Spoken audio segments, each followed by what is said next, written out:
नमस्कार, बहुत स्वागत है आपका छत्तीसगढ़ दिन भर के इस बुलेटिन में। मैं हूं आपके साथ ऋतु ज्ञानवानी। सबसे पहले बात रायपुर की। छत्तीसगढ़ में 203 कोरोना मरीज मिले हैं। प्रदेश में 203 कोरोना के नए मरीज मिले हैं। बीते 24 घंटे में कोरोना से एक की मौत की खबर है।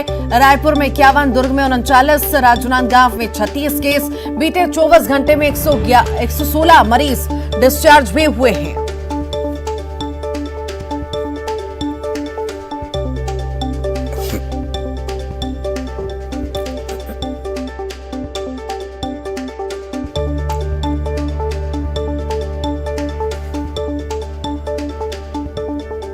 लगातार कोरोना के मामले बढ़ रहे हैं। छत्तीसगढ़ में 203 कोरोना के नए मरीज मिले हैं। साथ ही साथ आपको बता दें, प्रदेश में 203 कोरोना के नए मरीज मिले और बीते 24 घंटे में कोरोना से एक की मौत भी हो चुकी है।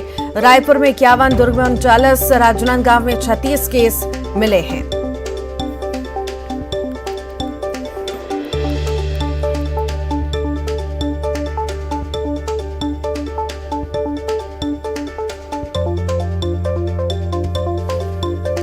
और इसी पर अधिक जानकारी के लिए युगल हमारे साथ जुड़ गए हैं। युगल, लगातार अब कोरोना के मामले सामने आ रहे हैं। 203 नए मामले सामने आए हैं। जी देखिए, 203 मामले आए हैं और सबसे अधिक जो कोरोना के मरीज हैं वो रायपुर में पाए गए हैं। और बड़ी बात यह है कि आज एक मरीज की मौत भी हुई 24 घंटे के भीतर में। ये कहा जा सकता है कि कोरोना के आंकड़े एक बार फिर से लोगों को डराने लगे हैं। लेकिन लगातार ये देखा जा रहा है कि कोविड जो गाइडलाइन है उसका पालन कोई भी कर नहीं रहा है। यही वजह है कि कोरोना के मामले हैं वो उसमें जो तेजी से इजाफा हो रहा है। और लगातार प्रशासन है वो अपील कर रहा है, स्वास्थ्य महकमा है वो अपील कर रहा है कि कोरोना के मामले जो बढ़ रहे हैं उसको ध्यान में रखते हुए कोविड गाइडलाइन का पालन किया जाए। लेकिन कोताही लगातार बढ़ती जा रही है। यही वजह है कि जो बड़े जिले हैं, बड़े राजधानी के साथ साथ अन्य जो इंडस्ट्रियल जिले हैं वहां पर भी कोरोना के मामले हैं वो बढ़ रहे हैं। जी, बहुत शुक्रिया जानकारी को साझा करने के लिए युगल।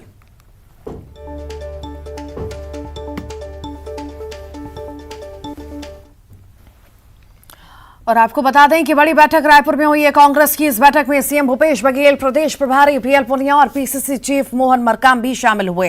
बैठक में पार्टी के सभी प्रकोष्ठों के साथ संगठन और सत्ता के बीच तालमेल पर मंथन हुआ। साथ ही बैठक में पूरे प्रदेश में बड़ा आंदोलन चलाने की रणनीति बनाई गई। कांग्रेस 21 जुलाई को ईडी दफ्तर के बाहर और 22 जुलाई को पूरे छत्तीसगढ़ में आंदोलन करेगी।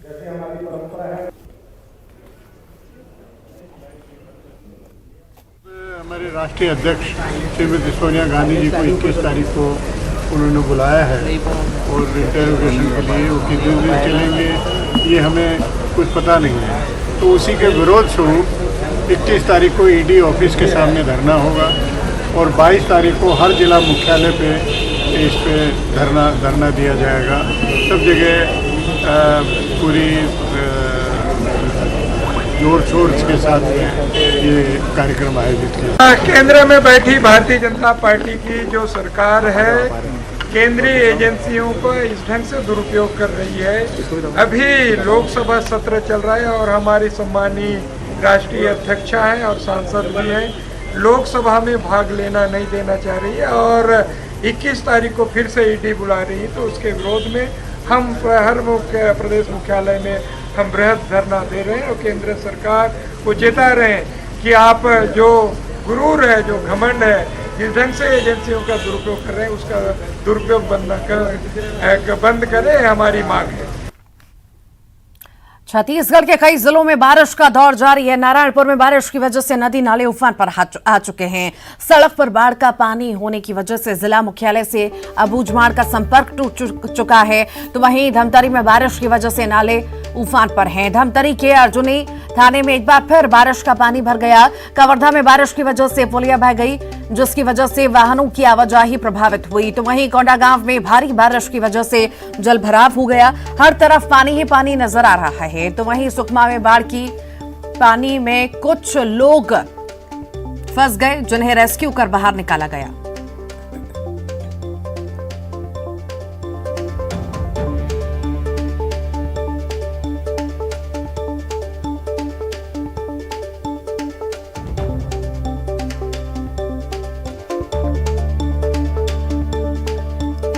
छत्तीसगढ़ में लगातार जारी बारिश के चलते लोगों को परेशानियों का सामना करना पड़ रहा है। प्रदेश के अलग अलग हिस्सों के ऐसे कई तस्वीरें भी सामने आई हैं। कांकेर में भूस्खलन के बाद चट्टान एनएच पर गिर गया, जिसके चलते आवागमन बाधित हो गया। एनएचआई मलबा हटाने में जुटा है, तो वहीं कोंडागांव में तेज बहाव के चलते सड़क के बहने का खतरा मंडराने लगा है। सड़क बहने पर बड़ी आबादी प्रभावित हो जाएगी। राजनांदगांव में एक बीमार को गोद में उठाकर लोगों ने नदी पार कराई, उसके बाद एम्बुलेंस से अस्पताल पहुंचाया, लेकिन मरीज की जान नहीं बच सकी। तो वहीं कवर्धा में पानी के तेज बहाव के चलते पुलिया बह गई, जिसके चलते यातायात ठप हो गया।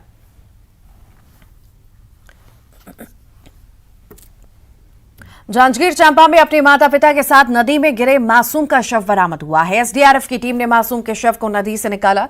गौरतलब है कि 4 साल का मासूम शुभम अपने माता पिता के साथ बाइक से नदी पार कर रहा था और इसी दौरान पुल पार कर रहा अपने बच्चे के साथ नदी में गिर गया। शुभम के माता पिता ने तैरकर अपनी जान बचा ली, लेकिन धार तेज होने की वजह से शुभम नहीं बच सका।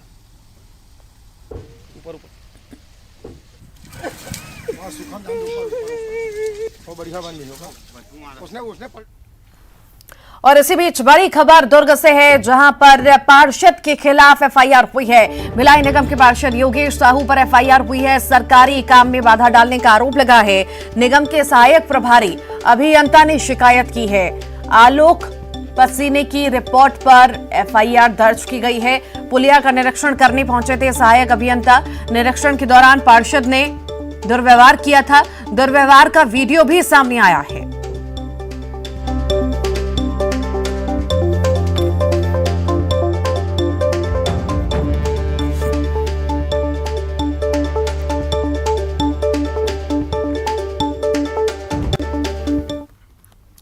कवर्धा में झमाझम बारिश ने लोगों की मुसीबत बढ़ा दी है, तो वहीं खेत खलिहान जलमग्न हो चुके हैं। कई नदी नाले उफान पर हैं। तेज बारिश का असर वनांचल में भी देखने को मिल रहा है, जहां रेंगाखार से बरेंडा गांव जाने वाले सड़क तेज बहाव में बह गए, तो वहीं सड़क बहने पर पीएमजीएसवाई के गुणवत्ता पर भी सवाल उठ रहे हैं। हालांकि अधिकारी का कहना है कि सड़क निर्माण साल 2021 में हुआ था, उसके बाद साल 2019 में फिर डामरीकरण किया गया था।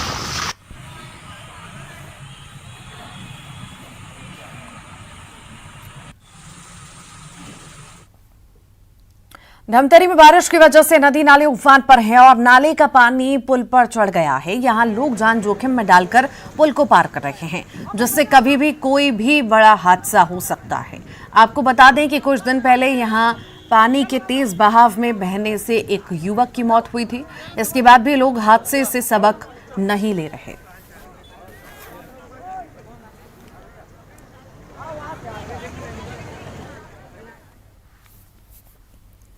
धमतरी की गंगरेल बांध में लगभग 30 टीएमसी पानी भर चुका है, जिसके चलते प्रशासन ने गंगरेल बांध के गेट खोलने का फैसला किया। बांध के 14 गेट खोल दिए गए। बांध से 10,000 क्यूसेक पानी छोड़ा जा रहा है, तो वहीं गेट खोलने से पहले सायरन बजाकर आसपास के लोगों को अलर्ट किया गया। इस दौरान मौके पर प्रशासन की टीम भी मौजूद रही। रविशंकर जलाशय गंगरेल डैम में अभी हम लोगों ने महानदी में 7800 क्यूबिक मीटर पानी छोड़े हैं और 2200 क्यूबिक मीटर जो विद्युत उत्पादन है वहाँ पर छोड़ा गया है। करीब जल भराव है वो 82% हो चुका था, जिसमें आपका 32 टीएमसी पानी का जो है वो होती है और वर्तमान में 135 क्यूबिक मीटर पानी है वो बाहर से आ रही है कंटिन्यू, और ये जब तक कम नहीं होगी तब तक हमको 14 गेट हम लोग ओपन रखेंगे। बालोद में भी भारी बारिश से नदी नाले उफान पर हैं। कई जगहों पर करीब 2 फीट तक पानी भर चुका है। लोग यहां जान जोखिम में डालकर उफनते नाले को पार कर रहे हैं, जिससे कभी भी कोई भी बड़ा हादसा हो सकता है। आ जाने के कारण 3-4 दिन तक लड़का लोग स्कूल जाने के लिए परेशानी होता है और हम लोग घूम के जाना पड़ता है और बाइक से कहीं आने जाने के लिए तकलीफ होता है। कितने दिन तक नाले में पानी रहता है? 3-4 दिन तक नाले में पानी रहता है। क्या नाम? कवर्धा जिले के ऐतिहासिक पर्यटन स्थल भोरमदेव में सावन के पहले सोमवार को विशेष आयोजन किए जाएंगे। नगर के सिद्धिपीठ पंचमुखी बूढ़ा महादेव मंदिर से भोरमदेव तक पदयात्रा निकाली जाएगी, जिसकी सभी तैयारियां भी पूरी कर ली गई हैं। कलेक्टर ने बताया कि यात्रा के दौरान जगह जगह मेडिकल की टीम तैनात रहेगी। इसी के साथ ही चाय नाश्ते की भी व्यवस्था रहेगी। 18 किलोमीटर की यात्रा तय कर लोग भगवान भोलेनाथ के दर्शन कर सकेंगे।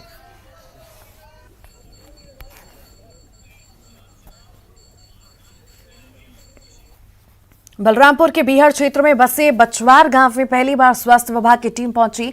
टीम को अपने पास पाकर ग्रामीणों के चेहरे पर भी खुशी दिखी गई। दरअसल इस गांव तक सिर्फ जंगलों, पहाड़ों और नदी को पार कर पहुंचा जा सकता है। बचवार गांव नगेसिया और कोड़ाकू समुदाय लोग वहां पर रहते हैं। आवागमन की कोई सुविधा नहीं और इसी के सुविधा ना होने के बावजूद स्वास्थ्य विभाग ने हौसला दिखाया और गांव पहुंचकर 52 ग्रामीणों की स्वास्थ्य जांच की।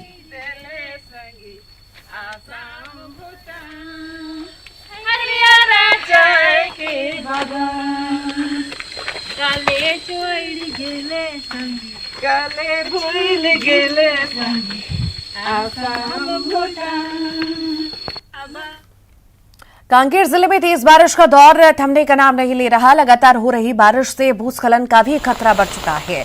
भूस्खलन होने से चट्टान के बड़े बड़े पत्थर टूटकर नेशनल हाईवे 30 पर गिर रहे हैं। हाईवे पर पत्थर गिरने से NH 30 पर आवाजाही बंद हो गई है। आवाजाही बंद होने से आवागमन प्रभावित है। NHI और जिला प्रशासन की टीम रास्ता खोलने में जुटी है।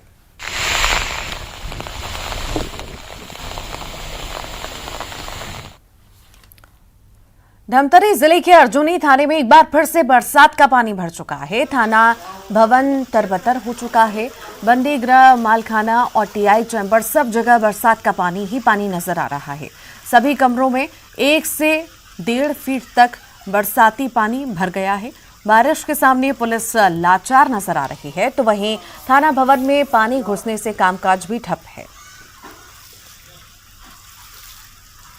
बालोद में भी भारी बारिश की वजह से जनजीवन अस्त व्यस्त हो चुका है और जिला मुख्यालय से महज 18 किलोमीटर दूर बहरी और कांडी गांव टापू में तब्दील हो चुके हैं। दोनों गांव का आसपास के इलाकों से संपर्क टूट चुका है।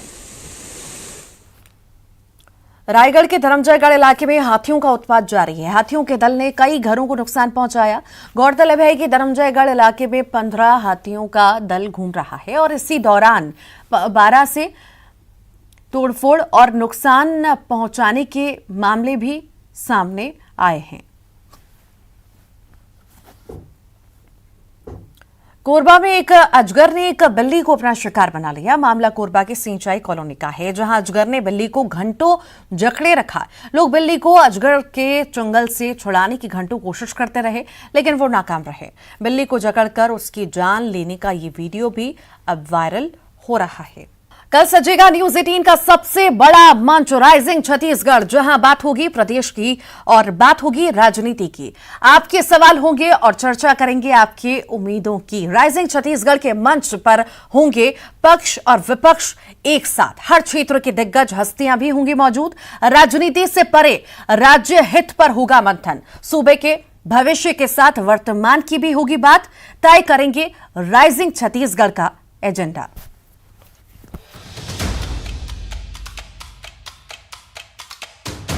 सजेगा छत्तीसगढ़ का सबसे बड़ा मंच।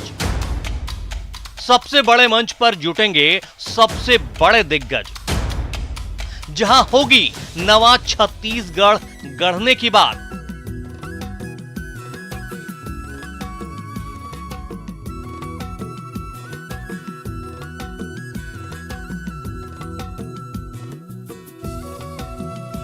बात होगी प्रदेश की, बात होगी राजनीति की। आपके सवाल होंगे, चर्चा करेंगे आपकी उम्मीदों की। न्यूज 18 के मंच पर चर्चा होगी खुलकर। आत्मनिर्भर बनता छत्तीसगढ़ कैसे चुनौतियों को बना रहा अवसर।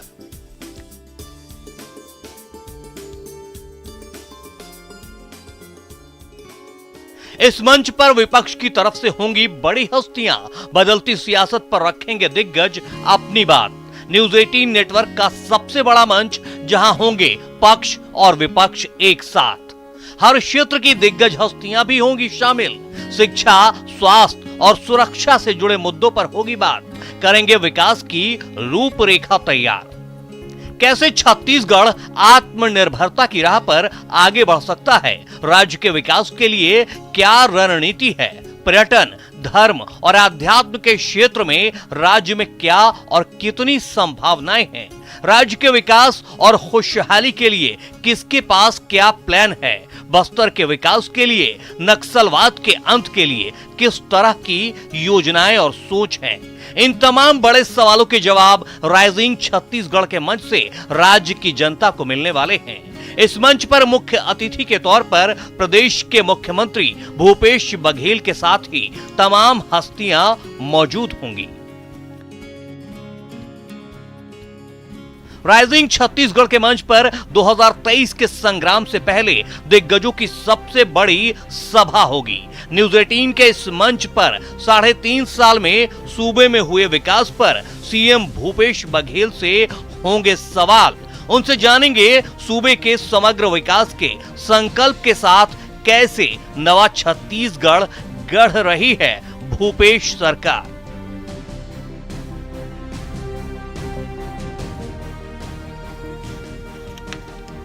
इस मंच पर सत्ता पक्ष और विपक्ष भी होगा। 36 का आंकड़ा में बात होगी अमरजीत भगत और बृजमोहन अग्रवाल से। दिग्गज नेता और उनके कैबिनेट मंत्री मोहम्मद अकबर के साथ बात होगी सूबे के विकास के उनके प्लान पर। राइजिंग छत्तीसगढ़ के मंच पर आदिवासी संस्कृति का सुरीला राग भी होगा। बात धर्म पर भी होगी।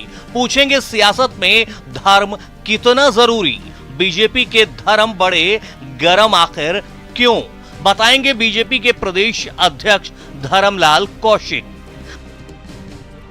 राइजिंग छत्तीसगढ़ के मंच पर सूबे के भविष्य के साथ वर्तमान की बात भी होगी। कितना स्मार्ट हुआ छत्तीसगढ़, ये बताएंगे मंत्री प्रेमसाय सिंह टेकाम और शिव डहरिया। चर्चा सिर्फ सियासत की नहीं होगी, दिखेगी संस्कृति और संगीत की झलक भी। बचपन का प्यार फेम सहदेव दिर्दो छेड़ेंगे मधुर तान। महासंग्राम 2023 से पहले छत्तीसगढ़ का सबसे बड़ा सियासी मंच है राइजिंग छत्तीसगढ़। राइजिंग छत्तीसगढ़ के मंच पर होगी राजनीति, समाज, स्वास्थ्य, शिक्षा, तकनीक, कला, संस्कृति और तमाम मुद्दों पर खुलकर चर्चा। छत्तीसगढ़ के समग्र विकास पर हर दल के नेता, हर क्षेत्र के दिग्गज साझा करेंगे अपना विजन और एजेंडा।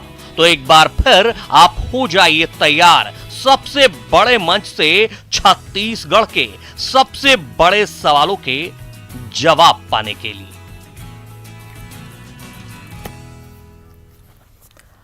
और इसी के साथ ही छत्तीसगढ़ दिन भर के इस बुलेटिन में इतना ही। खबरों का सिलसिला लगातार जारी रहेगा। जाते जाते देख लेते हैं सुर्खियां।